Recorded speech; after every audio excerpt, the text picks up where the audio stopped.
നിലനിൽപ്പിൻ്റെ വരത്തിനു വേണ്ടി നമ്മൾ പ്രത്യേകമായിട്ട് പ്രാർത്ഥിക്കുക. നമുക്ക് ലഭിച്ച അനുഗ്രഹങ്ങളോട് വിശ്വസ്ത പുലർത്തിക്കൊണ്ട് കർത്താവിൻ്റെ വഴികളിലൂടെ നിരന്തരം സഞ്ചരിക്കുവാൻ, വിശുദ്ധിയിലും വിശ്വസ്തതയിലും അഭിഷേകത്തിലും തുടരുവാനുള്ള വലിയ കൃപയ്ക്ക് വേണ്ടി നമുക്ക് പ്രാർത്ഥിക്കാം.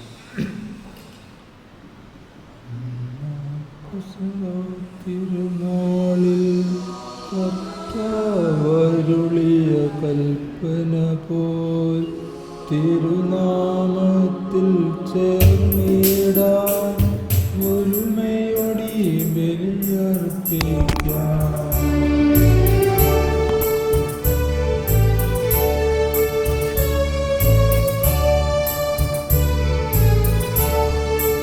അനുരഞ്ജിതരാം തീർന്നിടാം നവമൊരു പീഠമൊരു പീഠം. അനുരഞ്ജിതരായി തീർന്നിടാം നവമൊരു പീഠമൊരു പീഠം. ഗുരുവിൻ സ്നേഹമൊഴിയാകും തിരുമുൻപാകെയണച്ചിടാം. ഗുരുവിൻ സ്നേഹമൊഴിയാകും തിരുമുൻപാകെയണച്ചിടാം. തിന്നതമാം സ്വർലോകത്തിൽ സർവേശനു സ്തുതിഗീതം. ഭൂമിയിലെങ്ങും മർത്യനു ശാന്തി പ്രത്യാശയുമെന്നേക്കും. അത്യുന്നതമാം സ്വർലോകത്തിൽ സർവേശനു സ്തുതിഗീതം. ഭൂമിയിലെങ്ങും മർത്യനു ശാന്തി പ്രത്യാശയുമെന്നേക്കും. അത്യുന്നതമാം സ്വർലോകത്തിൽ സർവേശനു സ്തുതിഗീതം. ഭൂമിയിലെങ്ങും മർത്യനു ശാന്തി പ്രത്യാശയുമെന്നേക്കും. സ്വർഗ്ഗസ്ഥനായ ഞങ്ങളുടെ പിതാവേ,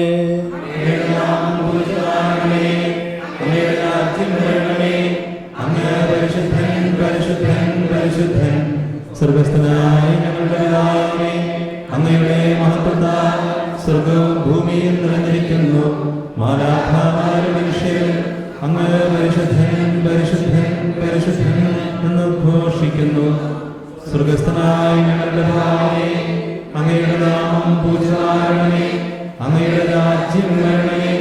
അങ്ങയുടെ തിരുമനസ്സ് സ്വർഗത്തിലെ പോലെ ഭൂമിയിലുമാകണമേ.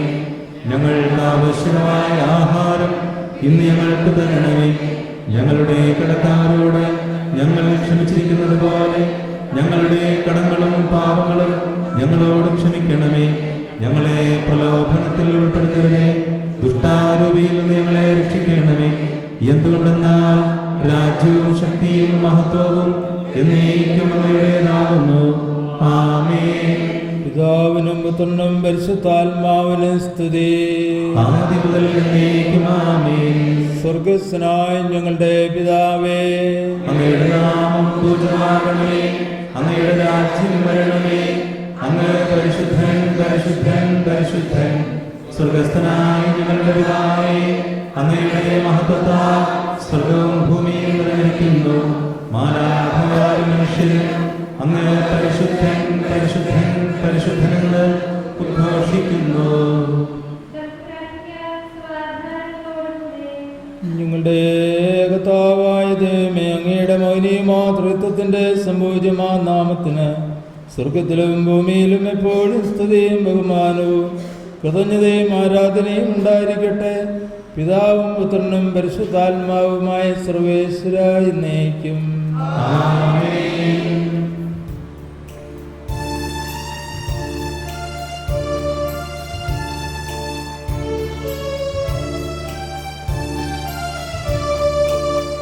കർത്താവേ മമ രാജാവേ, പാടും നിൻ പുകളെന്നും ഞാൻ.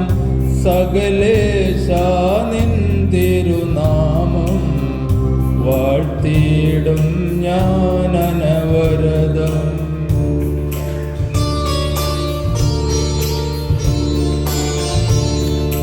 കർത്താവേ നിൻ സ്തുതി പാടും, അനുദിനമങ്ങയെ വാഴ്ത്തും ഞാൻ. നാഥൻ മഹിമ നിറഞ്ഞവനും ആരും സ്തുത്യരുമെന്നെന്നും. ആത്മാവേ പാടുക നീ കർത്താവിൻ സ്തുതിഗീതങ്ങൾ. ജീവിതകാലം മുഴുവൻ ഞാൻ നാഥനു ഗീതികൾ പാടിയിടും.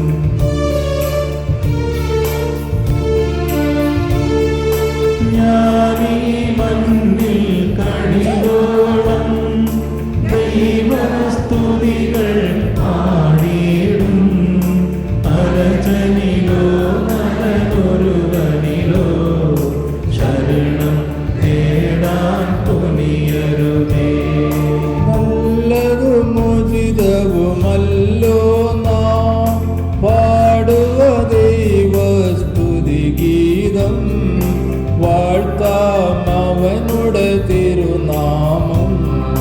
ദൈവം നിത്യൻ സ്തുത്യർഹൻ.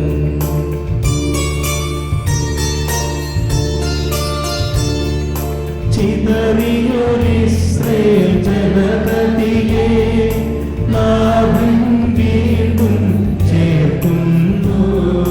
പണിയുന്നോർ ശ്ലേം നഗരിയവൻ കരുണാവാരിധിയവനല്ലോ. ജനരാശികളുടെ മധ്യേ ഞാൻ നിൻ സ്തുതിഗീതം പാടിയിടും.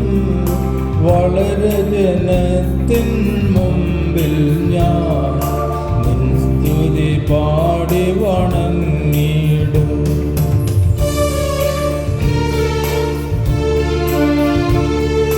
താതനുമതുപോലാത്മജനും റൂഹായ്ക്കും സ്തുതിയെന്നേക്കും.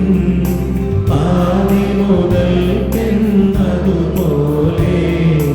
ആമേനാമേനവരതം.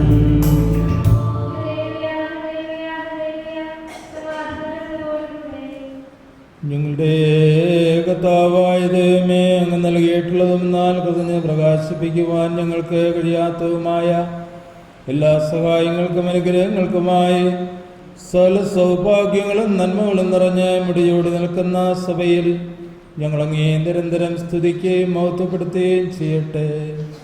അങ്ങ് സകലത്തിൻ്റെ നാഥനും സൃഷ്ടാവുമാകുന്നു.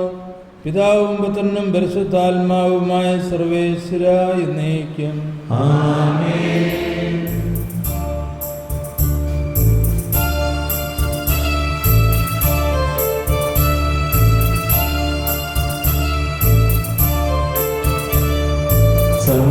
സർവാധിപനാം കർത്താവേ, നിന്നെ വണങ്ങി നമിക്കുന്നു. ഈശോനാഥ വിനയമോടെ നിന്നെ നമിച്ചു പുകഴ്ത്തുന്നു.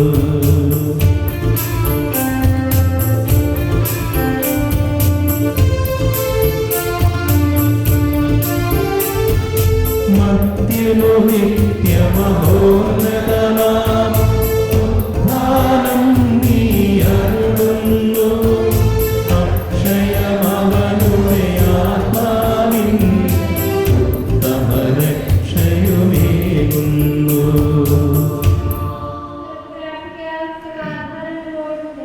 എൻ്റെ കർത്താവേ, നീ സത്യമായി ഞങ്ങളുടെ ശരീരങ്ങളെ അർപ്പിക്കുന്നവനും ആത്മാക്കളെ രക്ഷിക്കുന്നവനും ജീവനെ നിത്യം പരിപാലിക്കുന്നവനുമാകുന്നു. ഞങ്ങളെപ്പോഴും നിനക്ക് സ്തുതിയും കൃതജ്ഞതയും ആരാധനയും സമർപ്പിക്കുവാൻ കടപ്പെട്ടവരാകുന്നു. സകലത്തിൻ്റെ നാഥ എന്നേക്കും ആമേൻ.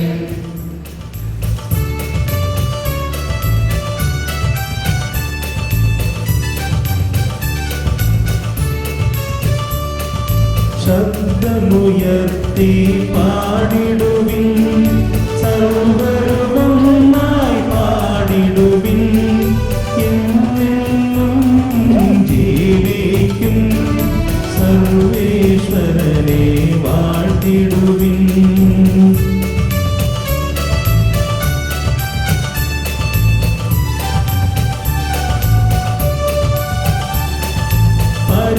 പരിപാവനനാം സർവേശ, പരിപാവനനാം ബലവാനേ, പരിപാവനനാം അമർത്യനേ, നിൻ കൃപ ഞങ്ങൾ കേൾക്കണമേ.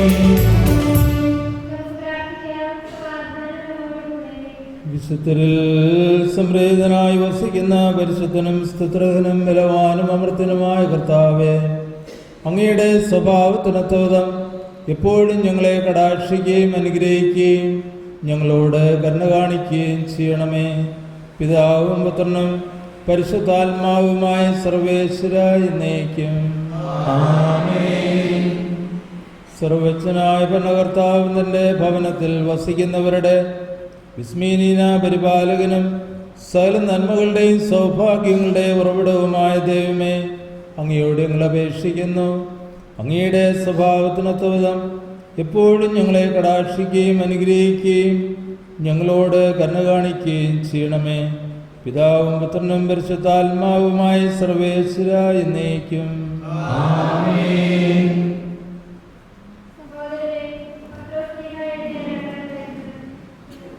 വിശ്വാസിനെ അനുഗ്രഹിക്കട്ടെ.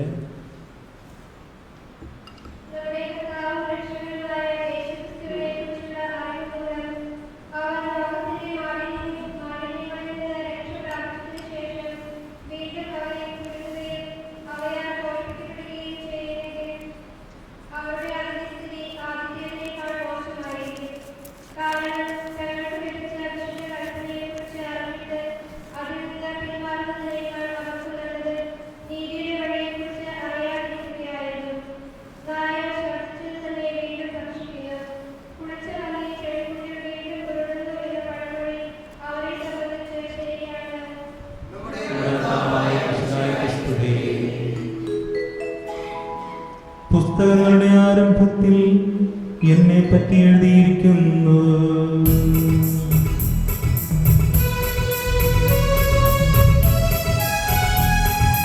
എഴുതി നരകുലരക്ഷകനാ മിശിഹാരാജൻ തൻമൊഴികൾ, സുവിശേഷത്തിൻ തിരുഗ്രന്ഥം പരിശുദ്ധാത്മനിവേശത്താൽ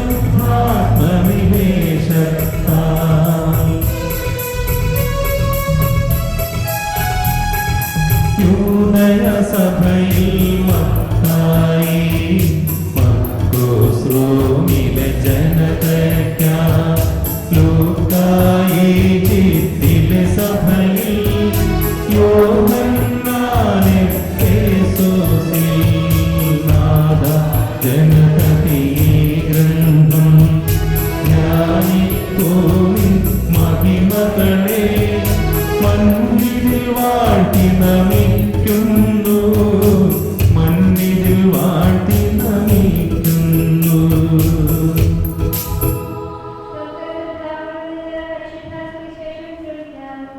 സമാധാനം നിങ്ങളോട് കൂടെ. അങ്ങയോടും അങ്ങയുടെ ആത്മാവോടും കൂടെ.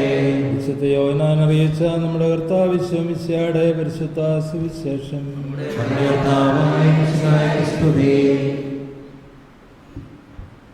എങ്കിലും സത്യമായി ഞാൻ നിങ്ങളോട് പറയുന്നു, നിങ്ങളുടെ നന്മയ്ക്ക് വേണ്ടിയാണ് ഞാൻ പോകുന്നത്. ഞാൻ പോകുന്നില്ലെങ്കിൽ സഹായകൻ നിങ്ങളുടെ അടുക്കിലേക്ക് വരികയില്ല. ഞാൻ പോയാൽ അവനെ നിങ്ങളുടെ അടുക്കിലേക്ക് ഞാൻ അയക്കും. അവൻ വന്ന് പാപത്തെക്കുറിച്ചും നീതിയെക്കുറിച്ചും ന്യായവിധിയെക്കുറിച്ചും ലോകത്തെ ബോധ്യപ്പെടുത്തും. അവർ എന്നിൽ വിശ്വസിക്കാത്തതിനാൽ പാപത്തെക്കുറിച്ചും ഞാൻ പിതാവിൻ്റെ അടുക്കിലേക്ക് പോകുന്നതുകൊണ്ട് നിങ്ങൾ ഇനിമേൽ എന്നെ കാണുകയില്ലാത്തതുകൊണ്ടും നീതിയെക്കുറിച്ചും ഈ ലോകത്തിൻ്റെ അധികാരി വിധിക്കപ്പെട്ടിരിക്കുന്നതിനാൽ ന്യായവിധിയെക്കുറിച്ചും ബോധ്യപ്പെടുത്തും. ഇനിയും വളരെ കാര്യങ്ങൾ എനിക്ക് നിങ്ങളോട് പറയാനുണ്ട്, എന്നാൽ അവ ഉൾക്കൊള്ളുവാൻ ഇപ്പോൾ നിങ്ങൾക്ക് കഴിയില്ല. സത്യാത്മാവ് വരുമ്പോൾ നിങ്ങളെ സത്യത്തിൻ്റെ പൂർണ്ണതയിലേക്ക് നയിക്കും.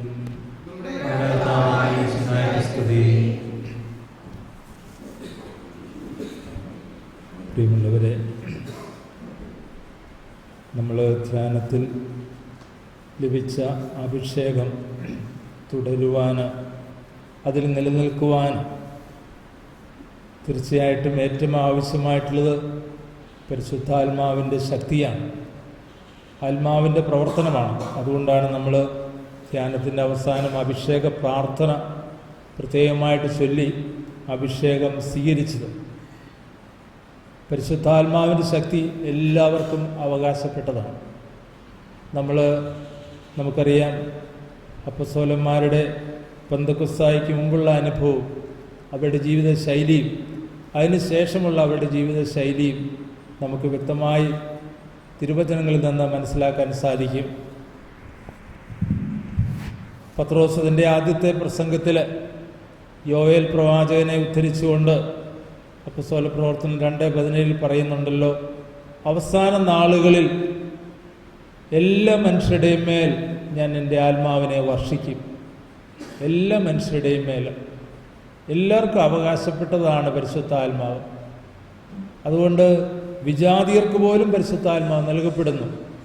അപ്പോസ്തല പ്രവർത്തനം 10:44 നമ്മൾ കാണുന്നുണ്ട്, സമറിയായിൽ പത്രോസ് പ്രസംഗിച്ചു കഴിഞ്ഞപ്പോൾ വിജാതിയുടെ മേൽ പോലും പരിശുദ്ധാത്മാവ് വന്നു കഴിഞ്ഞു. അങ്ങനെയെങ്കിൽ ലോകത്തിലുള്ള അക്രൈസ്തവരായ ആളുകൾക്ക് പോലും പരിശുദ്ധാത്മാവിനെ സ്വീകരിക്കാൻ സാധിക്കും.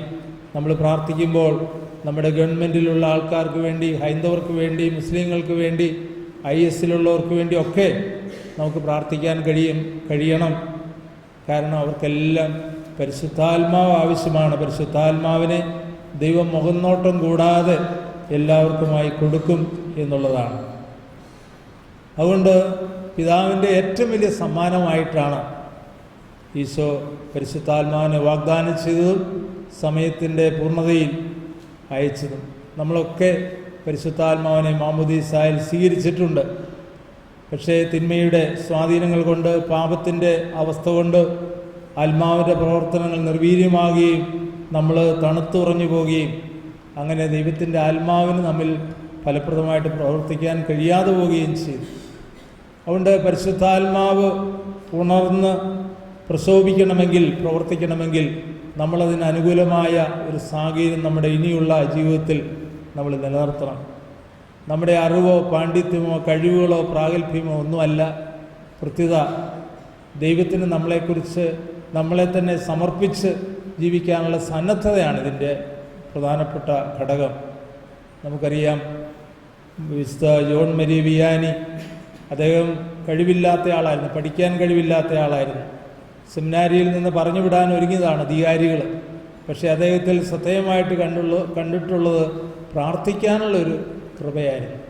പ്രാർത്ഥിക്കാനായി അദ്ദേഹത്തിന് അറിയാമായിരുന്നു. അതുകൊണ്ട് പ്രാർത്ഥിക്കാൻ കഴിയുമായിരുന്നൊരു വ്യക്തിയായിരുന്നുകൊണ്ട് പരിശുദ്ധാത്മാവിൻ്റെ അഭിഷേകം അദ്ദേഹത്തിനുണ്ടായിരുന്നു. അതുകൊണ്ടാണ് അദ്ദേഹം വലിയ അത്ഭുതങ്ങൾ, ദൈവം അദ്ദേഹത്തിലൂടെ വലിയ അത്ഭുതങ്ങൾ ചെയ്തത്. വളരെ വിശ്വാസമില്ലാതിരുന്ന, ആത്മീയതയില്ലായിരുന്ന ഒരു ഇടവകയെ ഉണർത്തുവാൻ അദ്ദേഹത്തിലുണ്ടായിരുന്ന പരിശുദ്ധാത്മാവിൻ്റെ അഗ്നി അഭിഷേകം കാരണമായി എന്ന് നമുക്കറിയാം. നമ്മളിൽ ഈ പരിശുദ്ധാത്മാവിൻ്റെ അഗ്നി നിലനിർത്താൻ നമ്മൾ ചില കാര്യങ്ങളൊക്കെ ചെയ്യണം. പ്രത്യേകിച്ച് ചില കാര്യങ്ങളൊക്കെ ചെയ്യരുത്. പരിശുദ്ധാത്മാവിന് ഇഷ്ടപ്പെടാത്ത 5 കാര്യങ്ങളെക്കുറിച്ച് ഞാൻ പറയാൻ ആഗ്രഹിക്കുകയാണ്. പരിശുദ്ധാത്മാവിന് ഇഷ്ടപ്പെടാത്ത കാര്യങ്ങൾ. ഒന്നാമതായിട്ട് പരിശുദ്ധാത്മാവിനോട് വ്യാജം പറയുന്നതാണ്. അത് പരിശുദ്ധാത്മാവിനെ വഞ്ചിക്കുന്നതാണ്. നമ്മൾ ഇത് ബൈബിളിൽ കാണുന്നത് അപ്പസ്തോല പ്രവർത്തനങ്ങൾ 5-ാമത്തെ അധ്യായത്തിലാണ്.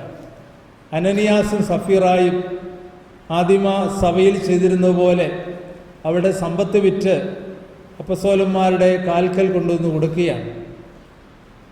അവർ ഒരു ഭാഗം മറച്ചു വെച്ചിട്ട് മുഴുവനുണ്ടെന്ന് വ്യാജം പറഞ്ഞു.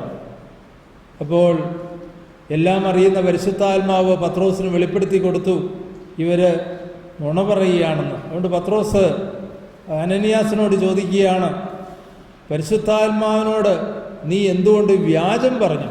നീ പരിശുദ്ധാത്മാവിന് നുണ പറഞ്ഞു. നീ കാണിച്ചിരിക്കുന്ന കാപട്യം മനുഷ്യനെതിരെയല്ല, ദൈവത്തിനെതിരെയാണ്, പരിശുദ്ധാത്മാവിനെതിരെയാണ് എന്ന് നമ്മൾ കാണുകയാണ്. സഭയിലെ ആദ്യത്തെ പാപമായിട്ട് ഇത് നമ്മൾ കാണുകയാണ്. അപ്പോൾ ഇവിടെ ഒരു വലിയ പാപമാണ് പരിശുദ്ധാത്മാവിനോട് സത്യസന്ധയില്ലാത്ത ഒരവസ്ഥ. അതുകൊണ്ട് ഇല്ലാത്തത് ഉണ്ടെന്ന് നടിക്കുമ്പോൾ, ഇല്ലാത്ത വരദാനങ്ങൾ, ഇല്ലാത്ത ആത്മീയത, ഇല്ലാത്ത കൃപകൾ ഉണ്ടെന്നൊക്കെ നടിക്കുമ്പോൾ, അതനുസരിച്ച് പ്രവർത്തിക്കുമ്പോൾ നമ്മൾ പരിശുദ്ധാത്മാവിനെതിരെ വ്യാജം പറയുന്ന അവസ്ഥയിലാണ് എന്നുള്ള സത്യം നമ്മൾ ഓർക്കേണ്ടതാണ്. അപ്പോൾ പിശാചാണ് നമ്മളിൽ പ്രവർത്തിക്കുന്നത്. ഈശോ പിശാചിനെ കുറിച്ച് പറഞ്ഞല്ലോ, അവൻ നുണയനും നുണയുടെ പിതാവുമാണ്. അപ്പോൾ പരിശുദ്ധാത്മാവിനെതിരെ വ്യാജം പറയരുത്, കാപട്യം കാണിക്കരുത്. ഹൃദയപരമാർത്ഥം ഉണ്ടായിരിക്കണം എന്നാണ് ചുരുക്കം. ഹൃദയപരമാർത്ഥമാണ് പ്രധാനപ്പെട്ടത്. ഉള്ളതുപോലെ ആയിരിക്കാനുള്ള ആ അനുഗ്രഹമാണ് നമുക്ക് വേണ്ടത്. രണ്ടാമതായിട്ട് തിരുവചനം പറയുന്നത് പരിശുദ്ധാത്മാവിനെ പരീക്ഷിക്കരുത്. ഇവിടെ തന്നെ കാണാം അപ്പോസ്തല പ്രവർത്തനങ്ങൾ 5:9 അനനിയാസ് മരിച്ചു, നിലത്ത് വീണ് മരിച്ചു. അത് കഴിഞ്ഞപ്പോൾ ഈ കാര്യമൊന്നും അറിയാത്ത സഫീറ ഭാര്യ വന്നിട്ട് ഇതേ നുണ തന്നെ വീണ്ടും ആവർത്തിക്കുകയാണ്.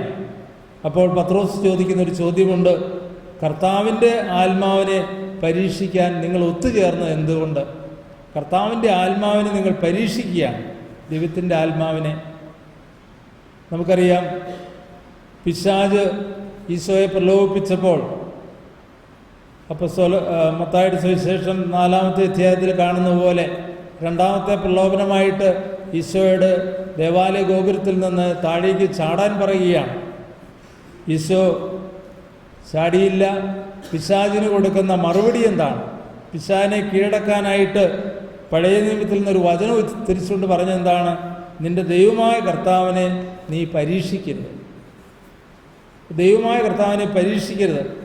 ഇപ്പം നമ്മുടെ ജീവിതത്തിൽ നമ്മൾ ചെയ്യേണ്ട പല കാര്യങ്ങൾ ചെയ്യാതെ അതിന് റിസൾട്ട് പ്രതീക്ഷിക്കുകയാണെങ്കിൽ, ചില കുട്ടികൾ പഠിക്കാതെ നടന്നിട്ട് ഉഴപ്പി നടന്നിട്ട് കർത്താവിനോട് ജയിപ്പിക്കണമെന്ന് പറയുകയാണെങ്കിൽ, പ്രാർത്ഥിക്കുകയാണെങ്കിൽ അത് ദൈവത്തെ പരീക്ഷിക്കുന്ന ഒരു രീതിയാണ്.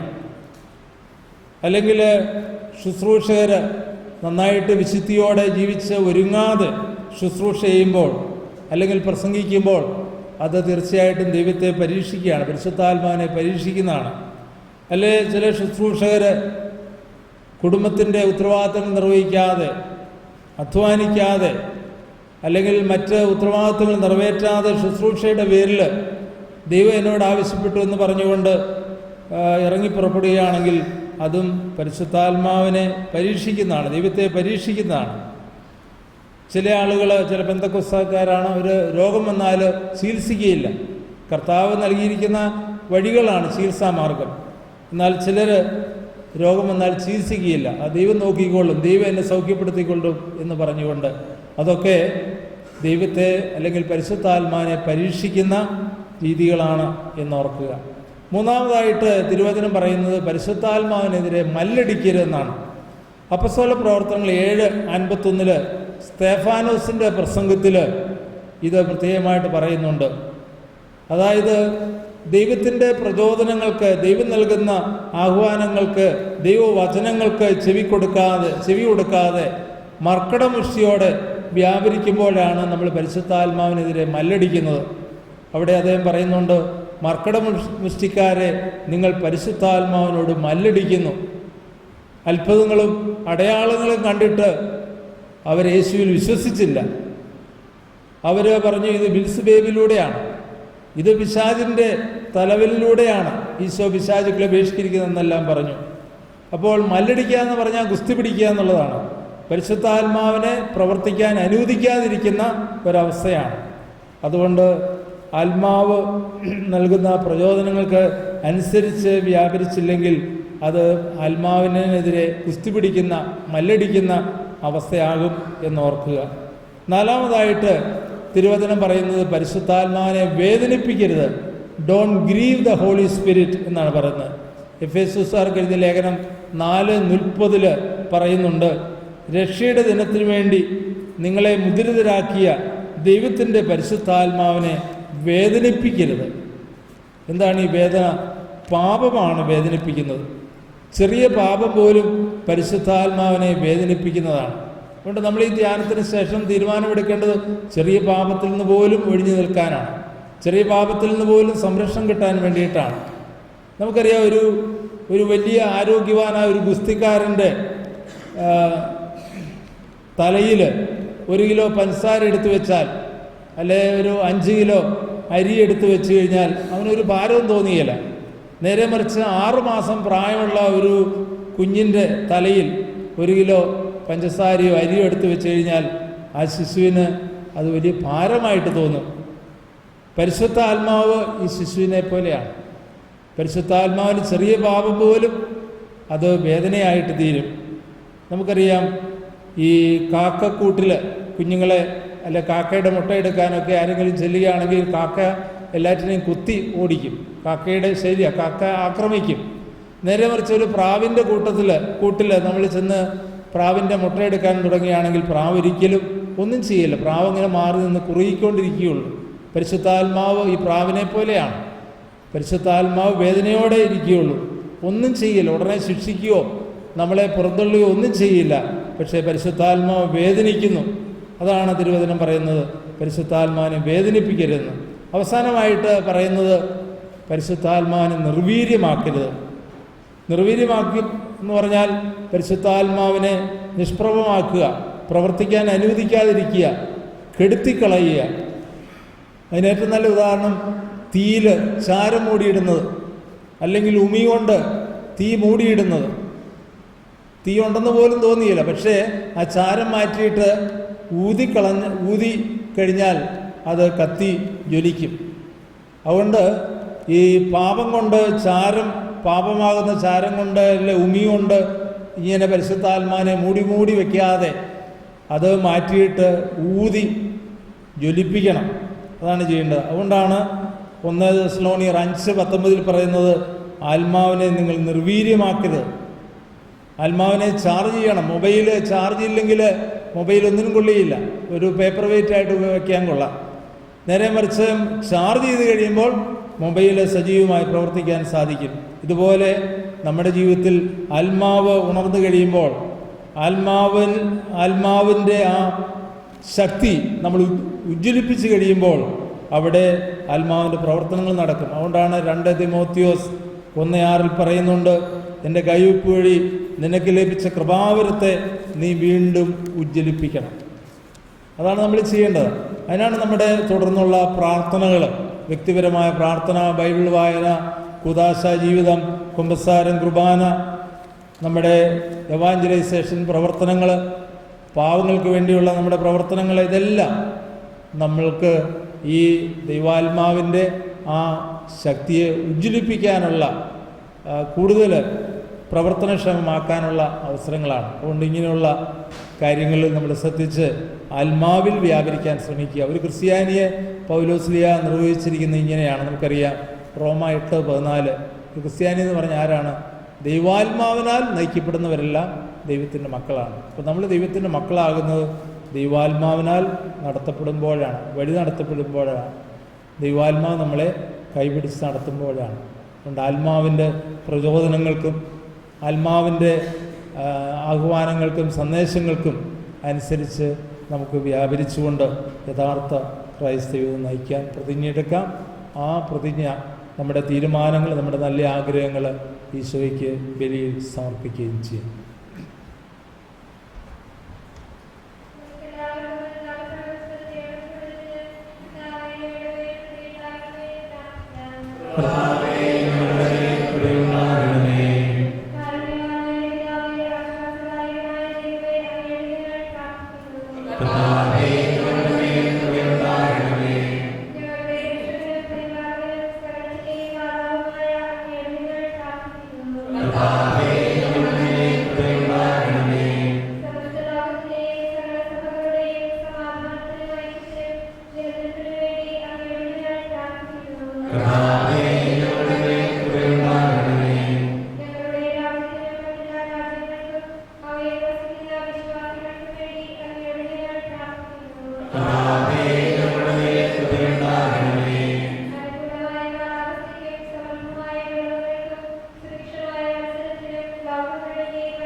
കർത്താവേ, ഞങ്ങളുടെ മേൽ കൃപയുണ്ടാകണമേ.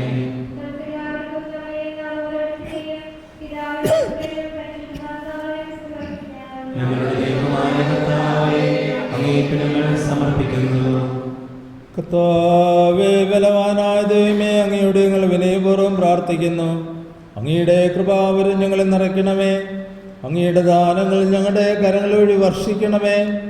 അങ്ങയുടെ കൃപയും അനുഗ്രഹവും അങ്ങ് കാരുണ്യാതിരകത്താൽ തിരഞ്ഞെടുത്ത അങ്ങയുടെ അജഗണമായ ജനം മുഴുവൻ്റെയും കടങ്ങളുടെ പൂർത്തിക്കും പാപങ്ങളുടെ മോചനത്തിനും കാരണമാകട്ടെ. പിതാവും പുത്രനും പരിശുദ്ധാത്മാവുമായ സർവേശ്വര എന്നേക്കും. ആമേൻ.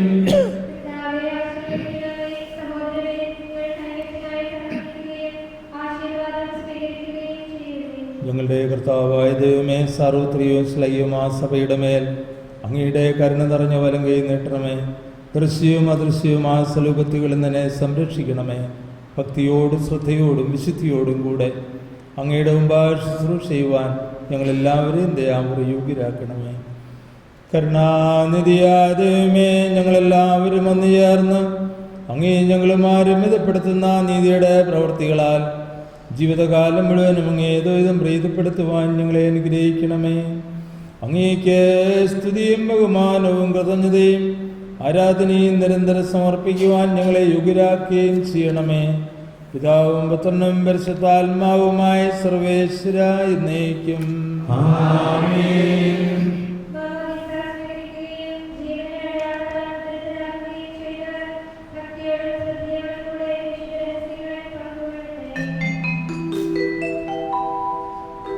കർത്താവിൽ ഞാൻ ദൃഢമായി ശരണപ്പെട്ടു.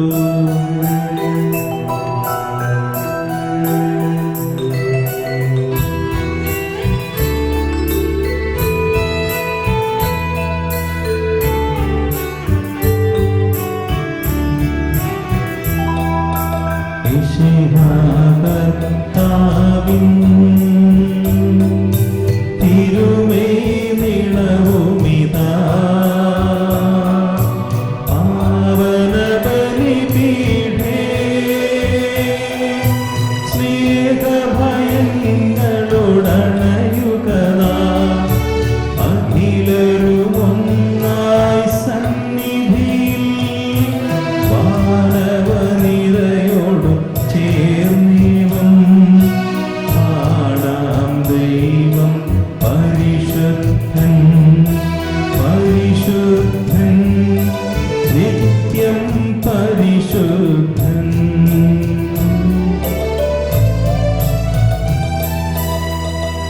പിതാവിനും പുത്രനും പരിശുദ്ധാത്മാവിനും സ്തുതി. ദൈവമാതാവായ കന്യാമറിയത്തിന്റെ നീതിമാനായ മാറിയോസേപ്പിന്റെ സ്മരണ വിശുദ്ധ ബലിപീഠത്തിങ്കലുണ്ടാകട്ടെ. ആദ്യം മുതൽ എന്നേക്കും ആമേൻ. ദൈവപുത്രന്റെ സ്നേഹിതന്മാരെ, ഏകജാതന്റെ സ്നേഹിതരെ, ലോകത്തിൽ സമാധാനമുണ്ടാകുവാൻ വേണ്ടി പ്രാർത്ഥിക്കുവിൻ. ദൈവജനമെല്ലാം ആമേൻ ആമേൻ നെൽഘോഷിക്കട്ടെ. വിജയം വരിച്ച നീതിമാന്മാരുടെയും മകുടം ചൂട് രക്തസാക്ഷികളുടെയും സ്മരണയോടുകൂടെ നമ്മുടെ പിതാവായ മാർത്തോമാശ്ലീഹായുടെ ഓർമ്മ വിശുദ്ധ ബലിപീഠത്തിങ്കൽ ഉണ്ടാകട്ടെ.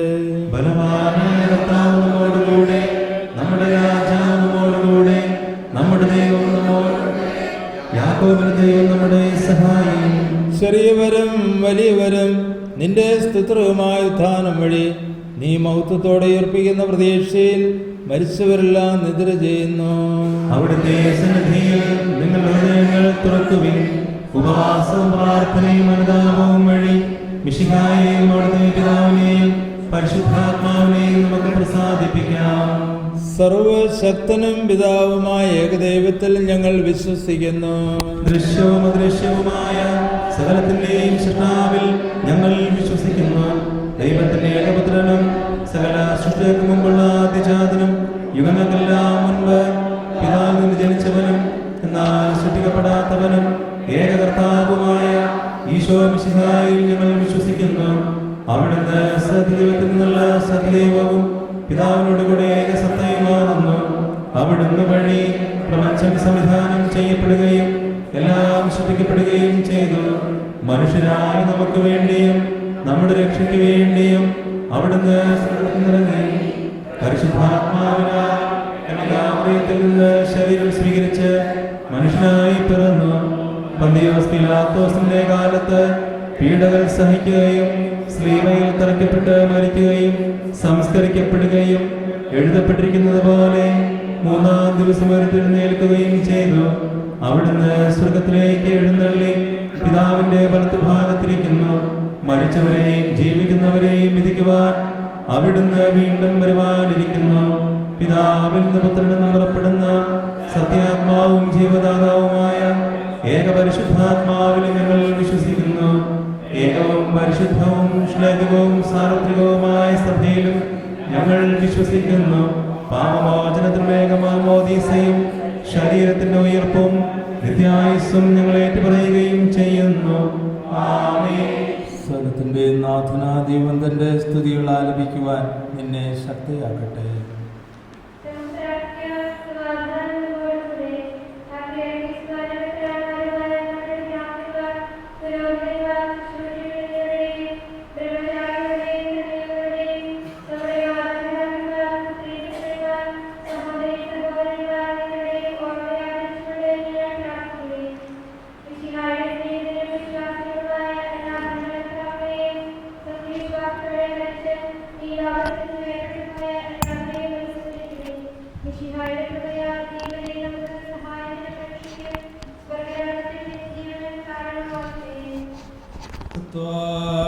ആശ്രദിക്കണമേ.